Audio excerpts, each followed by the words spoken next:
चला राईट डायरेक्शनच्या एका खूप महत्त्वाच्या उपक्रमाबद्दल बोलूया, जो पुणे मुंबईच्या पालकांसाठी आहे। नवीन शैक्षणिक वर्ष सुरू झालंय आणि मुलं आता पुढच्या वर्गात गेली आहेत। पण मग मागच्या वर्षीच्या पुस्तकांचं काय करायचं, हा प्रश्न नेहमीचाच आहे। यावर खरं तर दोन पर्याय आहेत आणि दोन्हीचे परिणाम खूप वेगळे आहेत। पहिला पर्याय म्हणजे सरळ रद्दीत विकून टाका, ज्यातून थोडेफार पैसे मिळतील। पण दुसऱ्या कुणासाठी तीच पुस्तकं फक्त पुस्तकं नाहीत, ती एक आशा आहेत। कारण आजही आपल्या शहरात अनेक कुटुंब नवीन पुस्तकं विकत घेऊ शकत नाहीत। म्हणजे बघा, एका बाजूला आहे तात्पुरता फायदा आणि दुसऱ्या बाजूला आहे मोठा बदल। आपला एक छोटा निर्णय कोणाचं तरी पूर्ण वर्षाचं शिक्षण ठरवू शकतो।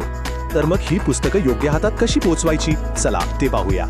पुस्तकं दान करण्याचे 3 सोपे मार्ग आहेत, चला बघूया। आणि जर कोणी सापडलं नाही तरी काळजी नको, राईट डायरेक्शन मदत करू शकतं। आता आपलं दान खरंच उपयोगी पडावं यासाठी 2 सोप्या गोष्टी लक्षात ठेवायच्या आहेत। एक म्हणजे फक्त पाठ्यपुस्तकं किंवा गाईड्स द्या, आणि दुसरं ती चांगल्या स्थितीत हवीत।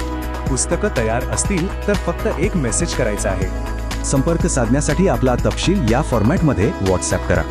हा आहे तो व्हॉट्सॲप नंबर ज्यावर ही माहिती पाठवायची आहे। अगदी सोपं आहे। आणि हो, हा मेसेज नक्की शेअर करा। आपल्या एका शेअरमुळे कोणाचं तरी शिक्षण थांबू शकणार नाही।